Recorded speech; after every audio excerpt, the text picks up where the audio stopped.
what's wild about spiritual journeys? Sometimes the universe has a funny way of showing you exactly who you really are. Anyway, make sure to hit that like button if you enjoy my stories, and don't forget to subscribe if you're new here. So there I was, 27 years old, sitting in my cramped apartment trying to focus on my jewelry business while Kurt droned on about some Netflix show in the background.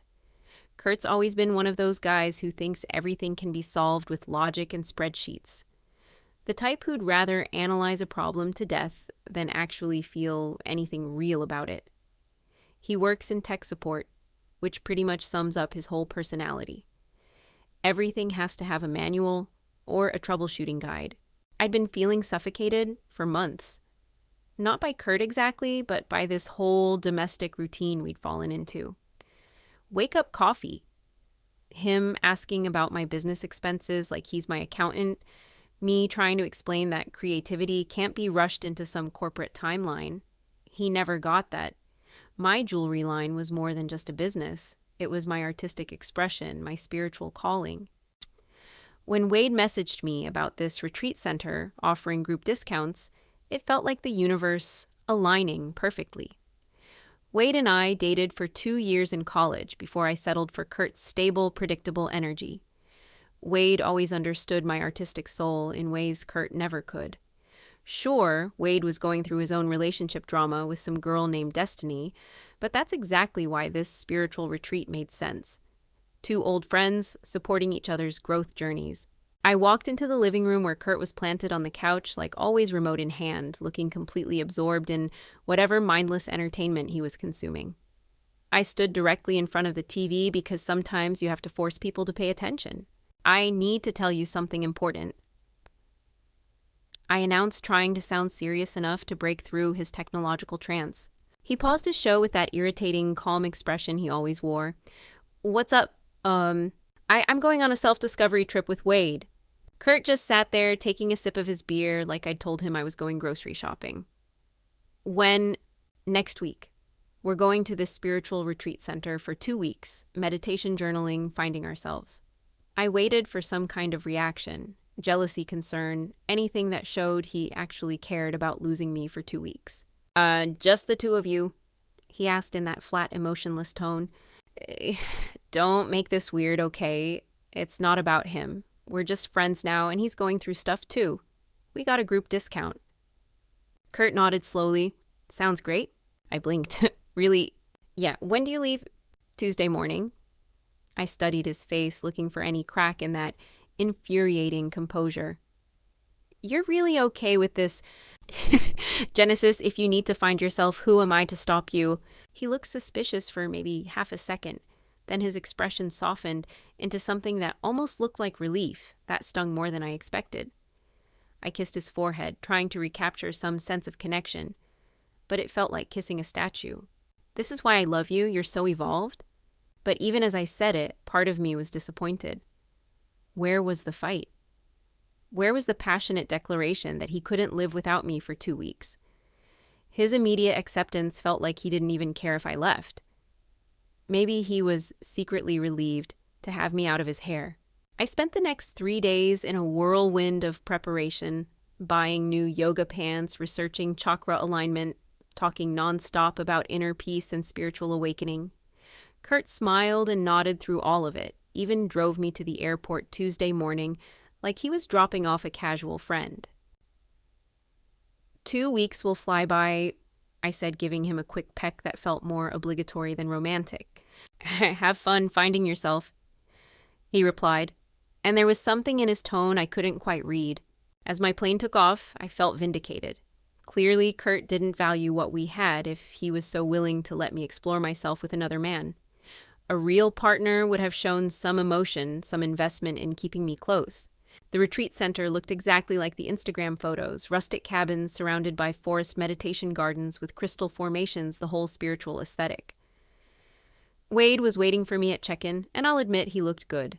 The mountain air suited him, and he'd grown his hair out into this sexy man bun thing that Kurt would never have the confidence to pull off. Genesis, you made it. Wade pulled me into one of those long, meaningful hugs that actually conveyed emotion, unlike Kurt's mechanical embraces. The first day started innocently enough. Group meditation, individual journaling time, organic meals that actually nourished your soul instead of just filling your stomach. But by day 2, Wade started suggesting we do partner exercises together. Soul-gazing sessions, tantric breathing couples, yoga poses. "We have this amazing connection," he kept saying. "The universe brought us back together for a reason." I found myself posting subtle photos on Instagram. Sunset shots with Wade's silhouette in the background, pictures of us sitting close during meditation. Nothing overtly romantic, but definitely open to interpretation. Kurt wasn't liking or commenting on any of them, which irritated me more than it should have. By day 3, things got complicated.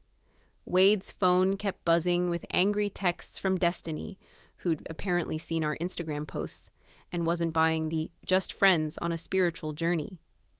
Explanation: Wade was caught between lying to his girlfriend and admitting he'd misled me about his intentions for this trip. "She's just jealous of our spiritual connection," Wade explained during one of his many phone arguments with Destiny. "She doesn't understand that some bonds transcend physical relationships." The retreat center was full of pretentious people doing performative spirituality. Rich housewives talking about their ayahuasca revelations, middle-aged men with ponytails explaining how they'd discovered their inner warrior. I found myself missing Kurt's straightforward honesty, his refusal to buy into spiritual nonsense just because it sounded enlightened. I started texting Kurt more frequently, expecting him to be missing me, maybe even regretting how easily he'd let me go. But his responses were brief and distant. "Sounds nice. Glad you're having fun. Talk soon."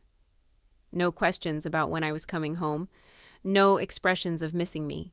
On day 5, everything imploded. Destiny showed up at the retreat center unannounced, having driven 6 hours to confront Wade in person. The screaming match in the parking lot was spectacular. Her calling him a cheating liar, him trying to explain our platonic spiritual connection, me standing there like an idiot realizing I'd been used as ammunition in their relationship war. "You told me you were going alone," Destiny shrieked at Wade. "Who the hell is this bitch?" "Hey now." I tried to interject, but Destiny turned her fury on me. "You think you can just waltz back into his life and break up our relationship? We've been together for 2 years. I didn't know about you," I said, which was technically true. Wade had mentioned going through stuff, but hadn't specified he was actively dating someone. Wade looked like he wanted to disappear into the forest. His whole spiritual guru act crumbled under Destiny's very real, very justified anger. Turns out he'd been telling people at the retreat that we were back together, posting photos that suggested romance, basically using our college history to make himself look more interesting to other retreat participants. "I thought we were exploring our connection," he mumbled pathetically. "You're exploring getting your ass dumped." Destiny shot back then turned to me. "And you? Stay away from my boyfriend." She stormed off Wade, chasing after her like a lost puppy. I stood there in the meditation garden surrounded by crystal formations and inspirational quotes, feeling like the biggest fool on the planet. I decided to cut the trip short. 10 days of self-discovery had taught me that I missed Kurt's honesty, his refusal to play games or manipulate situations for drama. I booked a flight home expecting Kurt to be relieved and grateful when I showed up early, ready to appreciate what we had. The taxi dropped me off at our apartment building Wednesday evening. I climbed the stairs to our second-floor unit, fishing my keys out of my purse, already planning how I'd frame this as choosing Kurt over Wade, expecting appreciation for my loyalty. I unlocked the door and stepped into complete emptiness. Everything was gone.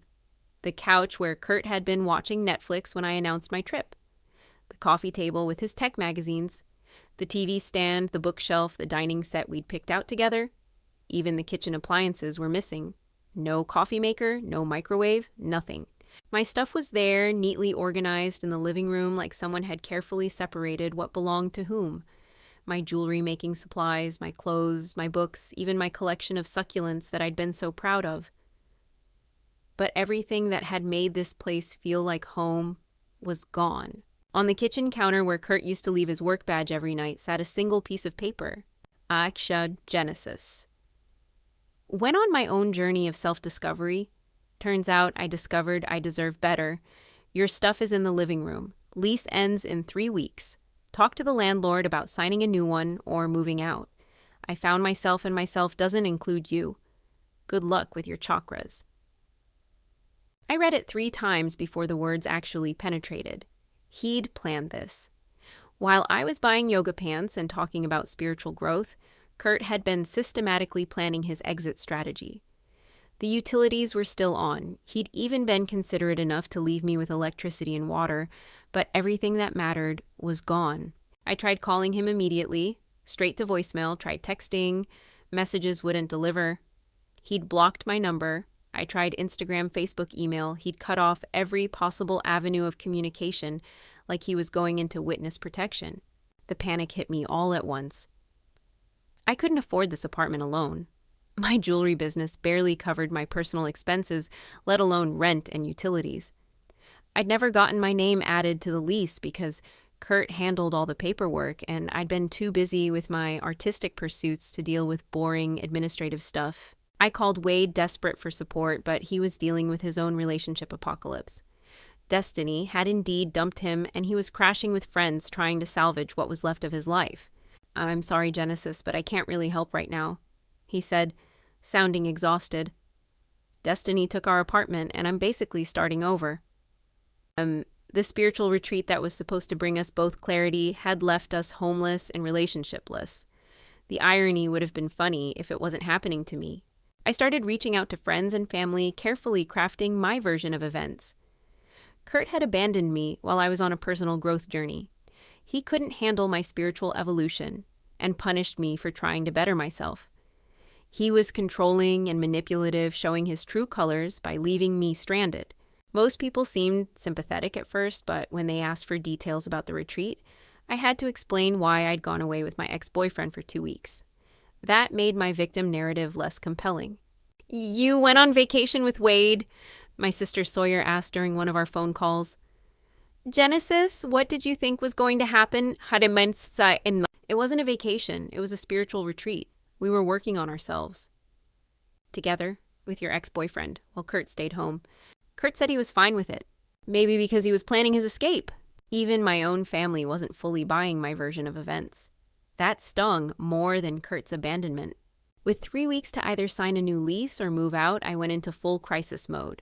I created a GoFundMe page titled "Help a Spiritual Entrepreneur Escape Financial Abuse," describing how Kurt had controlled me financially and then abandoned me during a mental health crisis. The description was a masterpiece of creative writing.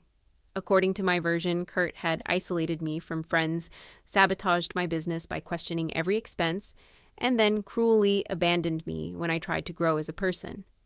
I painted myself as a victim of emotional manipulation and financial control. Goal $25,000 for first and last month's rent security deposit and business recovery. Raised $37,000, all from my mother. I reached out to Kurt's professional contacts on LinkedIn, pitching my jewelry business as an investment opportunity. Despite our personal situation, I believe in keeping business separate. Would you be interested in supporting conscious entrepreneurship through wearable art? His boss replied, "Is everything okay? This seems unusual." His biggest client, "I think you might need some help." A college professor, "Is this performance art?" I was making things worse, but I couldn't stop. The desperation was consuming me. I tried accessing our shared streaming accounts, Netflix, Hulu, HBO Max. He'd changed all the passwords. When I tried to reset them using my email, I discovered he'd changed the recovery information too. The level of planning was almost impressive. I got Sabrina to text Kurt from her phone. "Genesis wants to know why you're being so petty about the streaming services. She's having a panic attack." His response, "Tell her meditation might help." The audacity. The absolute audacity of this man who'd never shown a spiritual bone in his body, suddenly throwing my own interests back in my face. I decided to take more direct action. I knew Kurt went to the same gym every Tuesday and Thursday, so I waited in the parking lot for 2 hours until he came out. He looked, different. Not devastated like I'd expected. Actually, he looked lighter somehow, like he'd been carrying a weight that was finally gone. "We need to talk," I said, approaching his car. He kept walking, keys in hand. "No, we don't." You can't just ignore me. We were together for 8 months. And now we're not. The emotional connection was 3 years, I corrected, following him to his car. You can't just throw that away. Watch me. I grabbed his arm, desperate to make him face me properly. Look, I get it. You're upset about Wade, but nothing happened. We meditated, we did yoga, we talked about our feelings. Sounds magical. Stop being sarcastic. This is serious. I need a place to live. So get one. I can't afford anything. You know, I'm between projects right now. Kurt turned to face me fully for the first time, and his expression was completely cold. That's not my problem anymore, Genesis. That's when I pulled out what I thought was my trump card. If you ever loved me, you'll help me. I did love you. Then you went on a romantic vacation with your ex. It wasn't romantic. That's when Wade pulled up in his beat-up Honda, because of course he was there. He'd been crashing at his friend's place nearby and apparently decided to play knight in shining armor. Yo, man, can we talk? Wade got out, trying to look tough in his hemp necklace and man bun. No, Kurt said simply. Look, bro, you're making this harder than it needs to be. Genesis needs stability right now. Then maybe you should provide it, bro. Wade's face got red. I'm trying to help here by taking my girlfriend on a 2-week trip. Amin have ex-girlfriend. I corrected automatically, then immediately regretted it. Right, thanks for the clarification. Wade stepped closer, puffing out his chest like he was going to start something. You're just threatened by our connection. Kurt actually laughed. Not a bitter laugh, but genuine amusement. My guy, your connection lasted 5 days before you both came running back. That's not a connection, that's a long weekend. You don't understand what we have. Clearly neither do you, since you're not living together. I felt my face go pale. Wade had been telling me he was going to let me stay with him until I got back on my feet, but he'd been lying. He was crashing with friends because Destiny had kicked him out of their apartment. We were both homeless, both relationshipless, both pretending we had more options than we actually did. The look Wade and I shared was pure mutual recognition of our pathetic situation. Kurt saw it too. Figure it out, he said, getting in his car and driving away. I spent that night on Sawyer's couch listening to her lecture me about consequences and personal responsibility. She let me stay for 3 days before telling me I needed to find somewhere else. You're bringing too much drama into my space, she said. All you do is complain about Kurt and plot ways to get him back. It's exhausting. Even my own sister was abandoning me. I managed to get my mother to let me move back into my childhood bedroom, spinning it as a temporary situation while I got my business off the ground. At 27, I was back in my teenage room with the same posters on the walls, the same twin bed, the same sense of arrested development.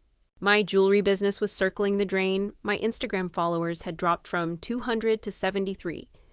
My latest product launch, essential oil blends to go with my jewelry pieces, attracted exactly 0 customers.